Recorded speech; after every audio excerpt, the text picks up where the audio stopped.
মানে একটা সময় অনেকের জন্য, কিন্তু তার ভ্যালু কোনোদিন পাননি।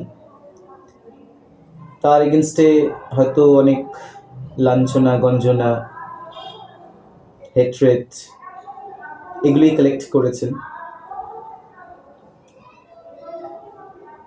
ভেঙে পড়েননি আপনি।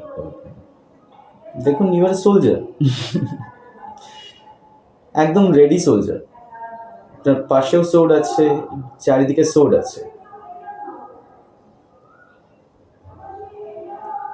এখানে একটা উইন্ডো টাইপের কিছু আছে, দেখুন। Some people are watching you. কেউ কেউ আপনাকে দেখছে। আপনার যা করার, ফাইট করার, সেই লেভেল পর্যন্ত আপনি অলরেডি ফাইট করে নিয়েছেন। এখন সত্যি সত্যি আপনি আর পাচ্ছেন না। আপনি সব কিছুই ছেড়ে দিয়েছিলেন সময়ের ওপর, হাত জোর করে ভগবান